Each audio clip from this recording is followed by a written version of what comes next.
Tembok di dapur rumah, aku rees kabasana, jadi wiwah bangsana, maju kahirupana.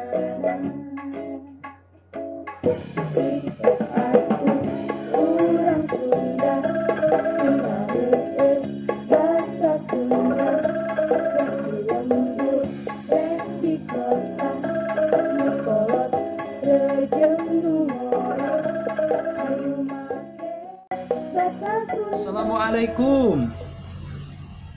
Sampurasun. Kumaha darama? Alhamdulillah upami damang mah eta pisan anu dipiharep ku Bapa. Mudah-mudahan urang sadayana ayeuna aya dina kayahan sehat wal afiat. Kukituna mangga urang sami-sami muji syukur ka Allah Subhanahu wa taala anu parantos maparin mang pirang-pirang nikmat ka urang sadayana, khususna nikmat sehat wal afiat. Kumaha carana? Diantawisna nyaeta ku cara diajar basa Sunda. Diajar basa Sunda minangka ebrehan urang tasyakur binikmat, margi nembongkeun sikep urang mika cinta tur mika reueus kana budayana sorangan. Mudah-mudahan Allah nampi sareng ngabarokahan niat diajar urang dina dinten ayeuna. Anaking dina lawungan ayeuna Bapa bade ngadugikeun materi ngeunaan tata krama basa Sunda. Tata krama nurutkeun Kamus Umum Basa Sunda tina dua kecap, nyaeta kecap tata anu hartina beres, merenah atau aturan, jeung kecap krama anu artina sopan atau lemes. Jadi tata krama nurutkeun Kamus Umum Basa Sunda teh nyaeta aturan kasopanan anu nuduhkeun kalemesan budi. Jadi anu dimaksud tata krama basa Sunda dina pangajaran basa Sunda ayeuna nyaeta aturan kasopanan makena basa Sunda anu nuduhkeun lemesna atawa linuhungna budi parami nu makena. Tujuan pangajaranana nyaeta anu kahiji, siswa bisa ngabedakeun warna basa kasar jeung basa lemes. Jadi hidup kedah tiasa ngabedakeun mana basa kasar, mana basa lemes sabadana ieu pangajaran. Anu kadua, siswa bisa make basa Sunda anu sopan, anu bener tur merenah. Dipiharep hidup sadayana sabada pangajaran bisa make basa Sunda anu sopan, anu bener tur merenah. Anaking anu dipikareus ku Bapa pikeun maham kana naon anu dimaksud kana tata krama basa, Bapa bade nayangkeun hiji dialog, hiji paguneman tugas hidup nya baca eta paguneman kalayan gemet. Perhatikeun anu kahiji kumaha basa anu dipake ku tokoh Udin nalika nyarita ka babaturanana.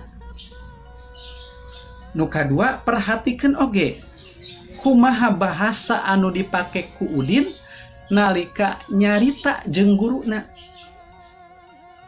Naha aya bedana, naha aya sasarwaanana, catat ku hidup.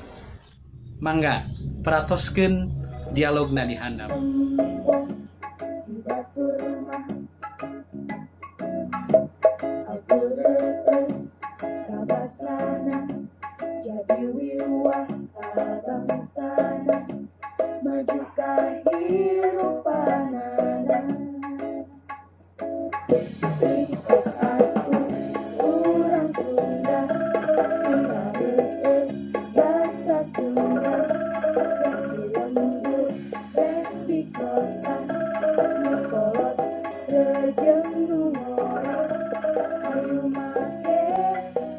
Sunda. Ayo make bahasa Sunda.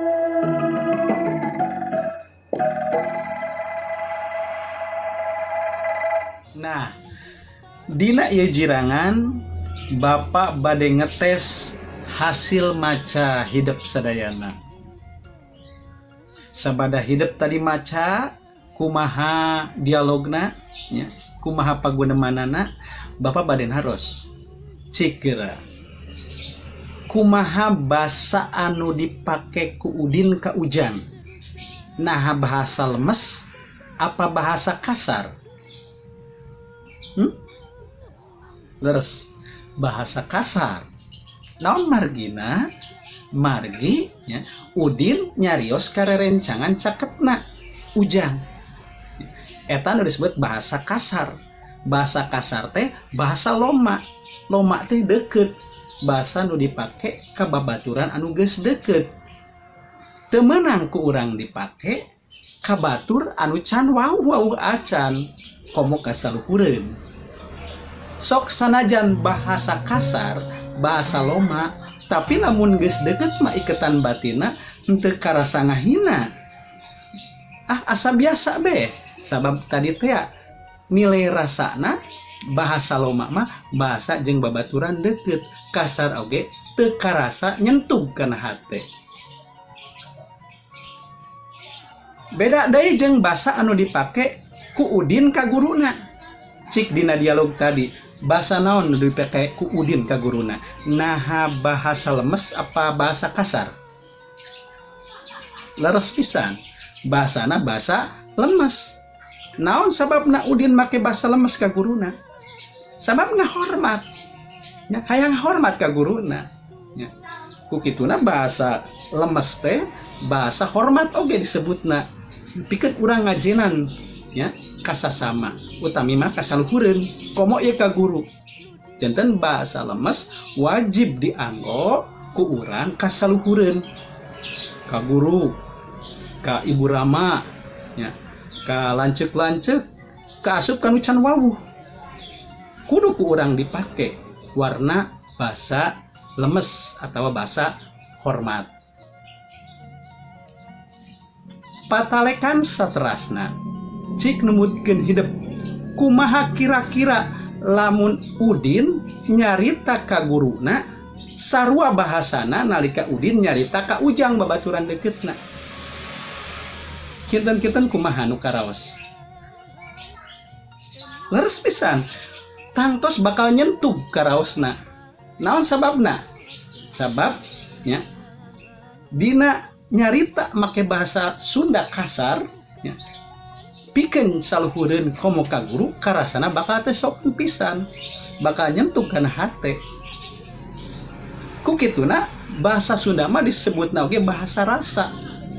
Urang teu bisa make bahasa Sunda kasar ka saluhureun, ka guru, ka kolot, sabab nembongkeun urang henteu ngajenan. Jeung deui bakal karasa ku urang oge eta teu sopan. Ku kituna nya kalungguhan tata kerama bahasa Sunda, kumaha carana make bahasa Sunda supaya bener tur berenah kalintang penting pisan ku urang dipelajari supaya urangnya bisa nyarita bahasa Sunda anu bener tur merenah teh. Anaking kacindekan dina pangajaran bahasa Sunda urang dinten ayeuna anu kahiji bahasa kasar atawa bahasa loma nyaeta bahasa Sunda anu dipake nalika urang komunikasi jeung babaturan anu geus deukeut. Nu kadua bahasa lemes atawa disebut oge bahasa hormat nyaeta bahasa anu dipake ku urang nalika komunikasi jeung jalma saluhureun. Contona ka guru, indung bapa, lanceuk, atawa jalma anu can wawuh. Nu katilu bahasa Sunda disebut bahasa rasa. Ku kituna panyatur kudu bisa milah-milah bahasa. Bahasa anu dipakena kudu luyu jeung saha anu diajak nyaritana. Naon sababna? Kasalahan dina make tata krama bahasa bisa nimbulkeun masalah sosial. anaking anu kalintang ku Bapa dipikareusna cekap sakitu heula lawungan munggaran ngeunaan tata krama basa Sunda, insyaallah urang tepang deui dina lawungan anu kadua. Mudah-mudahan pangajaran tata krama basa Sunda dina dinten ayeuna aya mangpaatna kanggo urang sadayana. Amin ya Allah ya rabbal alamin. Bapak ngaturkeun sewu nuhun kana perhatosanana. Mudah-mudahan urang sadayana dipaparin kesehatan minggu payun tiasa tepang deui. Tetap semangat kade wiat Bapak. Bakti ka Ibu Rama eta teh jimat urang nya. Hoyong mulia hirup urang taat ka Ibu Rama. Sing emut. Billahi taufik wal hidayah. Wassalamualaikum warahmatullahi wabarakatuh. Di dapur rumah aku retes kabasana jadi wiwah bangsana maju kahirupanana aku urang Sunda Sunda retes bahasa Sunda di lembur di kota mukolot rejeng nungorot ayu make bahasa Sunda ayu make bahasa Sunda.